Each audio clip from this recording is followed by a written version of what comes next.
Ленгір қалалық емханасына бүгінде ауырып ем іздегендерге және профилактикалық тексеруден өтушілерге барлық жағдай жасалған. Емдеу мекемелері тек Ленгір қаласының ғана емес, қалаға жақын орналасқан ауыл тұрғындарына да медициналық көмек көрсетеді. Немересін лор дәрігеріне әкелген Гүлшырын Ешпанова жаңа емхананың мүмкіндіктеріне дән риза. Ол емханада кішкентай да, ешқандай анализ тапсырасын, анаяғына барамыз, басқасына барамыз тағы. Ал мына жерде бәрі ішінде. Осыны сыртынан кіреміз, бәрін бітіріп шығуға болады ең соңына дейін. Ауруханада соңғы заманауи медицина құралдарымен жасақталған. Облыс бойынша басқа емдеу мекемелерінен айырмашылығы, мұнда орталықтандырылған оттегі цехы қосылды. Бұл қондырғының көмегімен оттегі автоматты түрде әр бөлмеге жеткізіліп тұрады.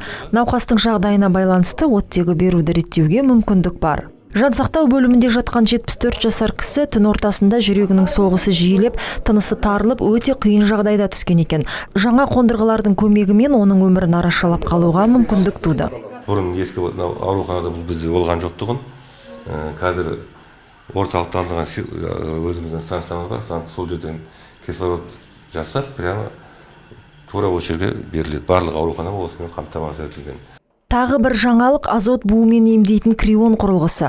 Оның науқасқа беретін көмегі тұмауды, өкпе, жүрек, қан тамыр ауруларын емдеуге, тері ауруларынан қалған орындарды жазуға көмектеседі. Шынын айтсақ, жұмыс істеу оңай болып қалды. Және науқастарға дер кезінде көмек көрсету. Бұрын көп нәрселер қолмен істелінетін, механикалық түрмен анализдер.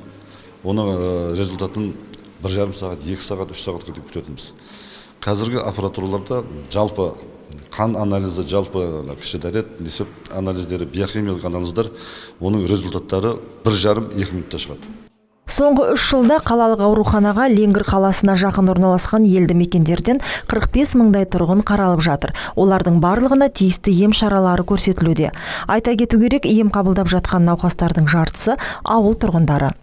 Перизат Омарова, Ерлан Бексаидов, Қанат Ноғайбаев, Нар Ньюс.